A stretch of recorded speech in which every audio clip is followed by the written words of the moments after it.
താനിപ്പോഴും സഖാവ് തന്നെയെന്ന് ഒറ്റപ്പാലത്തെ UDF സ്വതന്ത്ര സ്ഥാനാർത്ഥി PK ശശി. പിണറായി വിജയനുമായുള്ള ബന്ധം മുറിച്ചെറിയാൻ കഴിയില്ല.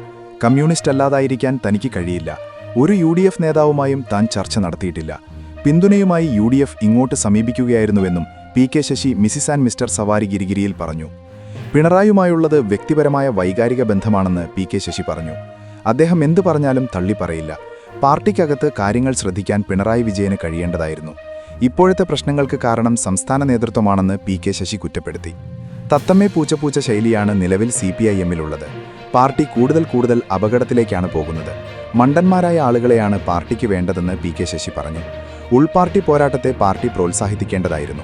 കോടിയേരി ബാലകൃഷ്ണൻ ജീവിച്ചിരുന്നെങ്കിൽ പാർട്ടിക്കുള്ളിൽ ഈ പ്രശ്നങ്ങളൊന്നും ഉണ്ടാകില്ലായിരുന്നുവെന്ന് PK ശശി വ്യക്തമാക്കി.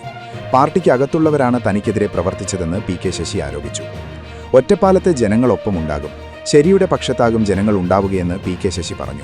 പിന്തുണയുമായി UDF ഇങ്ങോട്ട് സമീപിക്കുകയായിരുന്നു. തൃശൂരും മലപ്പുറത്തും സിറ്റ് വാഗ്ദാനം ചെയ്തിരുന്നു. ഒറ്റപ്പാലത്തും പാലക്കാടും ഭരണവിരുദ്ധ വികാരം പ്രകടമാണെന്ന് അദ്ദേഹം പറഞ്ഞു. തിരഞ്ഞെടുപ്പിനപ്പുറവും ഡെമോക്രാറ്റിക് മാർക്സിസ്റ്റ് ഫ്രണ്ട് ഉണ്ടാകും. അത് പാർട്ടിയാണോ എന്ന് എനിക്ക് പറയാൻ കഴിയില്ല. ഒരുപാട് ആളുകൾക്ക് ജീവിതം കൊടുത്തു. അവരിൽ പലരും ചതിച്ചു.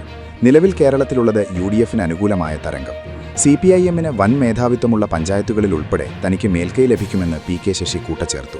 കൂടുതൽ വാർത്തകൾക്കായി താഴെ കൊടുത്ത ലിങ്കിലൂടെയോ ഫോൺ നമ്പറിലൂടെയോ എൻ്റെ നാട് വാർത്ത വാട്സാപ്പ് ഗ്രൂപ്പിൽ ജോയിൻ ചെയ്യുക. 8129622842.